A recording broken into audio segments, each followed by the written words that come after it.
Shalom saudara-saudara, selamat pagi.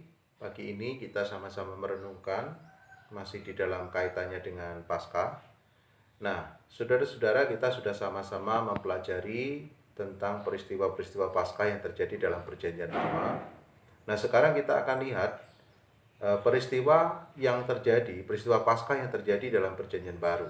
Nah, kemarin kita juga sudah membahas sedikit soal berhala rohani yang merupakan transformasi daripada berhala-berhala secara fisik yang terjadi dalam PL. Ya, berhala rohaninya adalah diri mereka sendiri. Pemimpin-pemimpin agama Yahudi, mereka ini akhirnya menjadi Tuhan, ya, karena mereka merasa punya otoritas dan kewenangan menentukan salah dan benar. Nah, kita sudah bahas itu. Nah, pagi ini saya rindu kita membahas dalam satu bagian, yaitu tentang simbol-simbol Paskah yang terjadi perubahan. Tuhan memberikan makna baru di dalam simbol-simbol Paskah yang ada di dalam Perjanjian Lama. Salah satu simbol Paskah yang sedikit diubah adalah tentang domba Paskah. Domba Paskah dalam PL kita sudah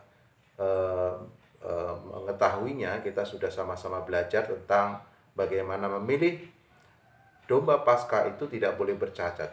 Dia harus sempurna, tidak ada satupun bagian yang cacat. Ya, tetapi di dalam penggenapannya ternyata anak domba Allah yang dikorbankan di dalam pribadi Yesus ini, kenyataannya dia harus mengalami cacat fisik. Kita lihat bagaimana Yesus tubuhnya hancur, tubuhnya dicambuk, dipaku tangannya, mahkotanya kepalanya dimahkotai duri. Nah, ini kan terjadi perbedaan. Nah, apa yang menjadi masalah di sini?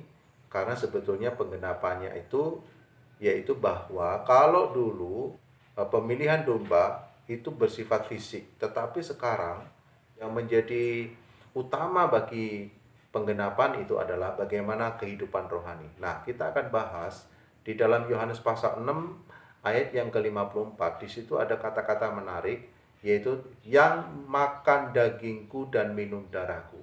Nah, ini salah satu kutipan dalam ayat itu. Nah, saya akan kita sama-sama merenungkan kenapa, apa maksudnya makan dagingku dan minum darahku. Lalu apa korelasinya dengan pemilihan anak domba. Nah, kita lihat. Maka anak domba Allah yang dikorbankan di dalam pribadi Yesus itu hancur secara tubuh.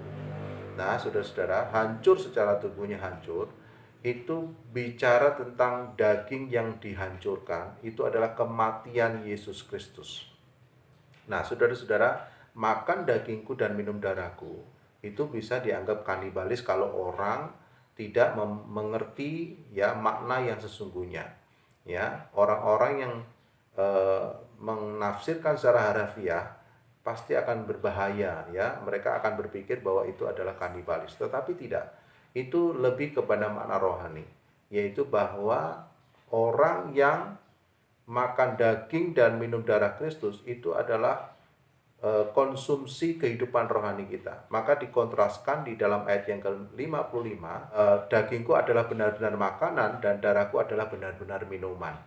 Jadi kalau makanan-makanan yang kita makan itu hanya bertahan ketika kita berada di dunia, misalnya begitu ya. Tetapi kalau kita makan daging dan minum darah Kristus itu bersifat kekal, itu sampai selama-lamanya di dalam kerajaan surga. Jadi itu perbedaannya. Jadi lebih ke makna rohani, bukan secara fisik. Jadi saudara-saudara, lalu kenapa kita harus makan dan minum darah Kristus, makan daging dan minum darah Kristus? Jadi sekali lagi maknanya adalah bahwa daging Kristus itu berbicara tentang kematian Kristus, sementara darah Kristus itu berbicara tentang penebusan. Jadi saudara-saudara, kita bersyukur karena justru di dalam perjamuan kudus itu, di dalam Tuhan mengajarkan tentang makan dagingku dan minum darahku, kita bisa mengerti bahwa kita sangat membutuhkan, memerlukan konsumsi rohani. Itu firman yang harus tertanam di dalam hati kita. Makan dagingku, minum darahku, kata Tuhan, itu adalah firman tentang kematian Kristus dan karya penebusan Kristus lewat darahnya yang kudus. Itu harus mendasar dalam hidup kita. Sebagai orang-orang percaya, kita harus punya dasar iman yang kuat atas kematian dan penebusan Kristus melalui darahnya yang kudus. Nah, itu adalah hal yang sangat penting bagi kita. Nah, hari ini, pagi ini, saat ini kita belajar, saya rindu setiap kita ya percaya kepada Kristus, kuasa darah Kristus, ya, dan kita menjadikan tubuh dan darah Kristus sebagai konsumsi rohani kita, sehingga kita percaya dengan penuh bahwa apa saja yang terjadi sekarang ini itu Tuhan sanggup melakukan perkara-perkara besar. Ini peperangan rohani kita. Saya ulangi, ini peperangan rohani kita, dan Tuhan pasti sanggup melepaskan dan terus memberikan kemenangan bagi orang yang percaya kepada Dia. Tuhan kiranya memberkati kita sekalian. Shalom.